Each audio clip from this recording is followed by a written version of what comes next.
So this is the practical applications post for my episode titled Youth Fitness with Rick Howard. A couple of my big takeaways. People always ask, should I specialize or have my kids specialize at a young age in a couple of sports and activities, or should they get a lot of variety? And the research points to variety. We want kids to build a movement foundation before they start getting specific, just like all of education.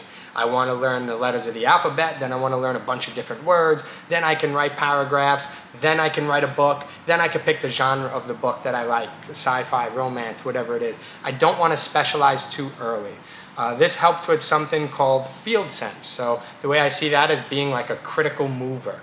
And when you're reacting to an opponent, or if you're reacting to the environment, you never really know what's going to happen. Unpredictable things will come your way, and you need to be able to have a variety of tools to be able to respond to all these different scenarios. That also could lend itself to overuse injuries. You do the same thing again, at some point it's going to wear out. So when it comes to a healthy mover, you want to build a solid foundation, you want to get a lot of variety.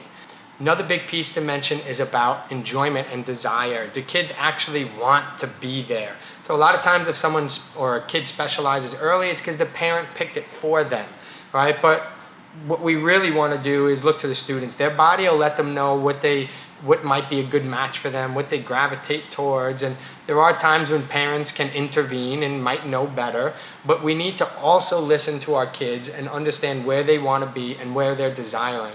A lot of times when I'm lifting weights, my nephew will come right over to me, he's just hanging out, and he'll start to ask questions, and I could tell he wants to be there, he wants to learn, and that's a good time to invite him in. So, are the kids desiring where they want to be, or are they being forced and repelling away from it?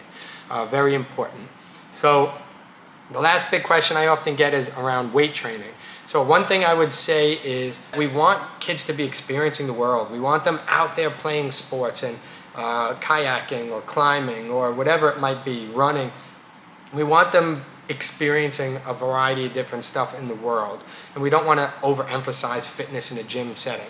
But you can start to sprinkle in some weight training and add that as your cherry on top. And there really is no age that's too young to do it.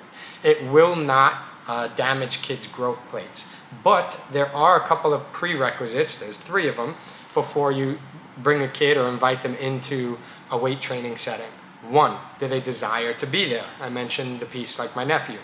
2, are they mature enough to handle being there, to handle instruction and a structured routine?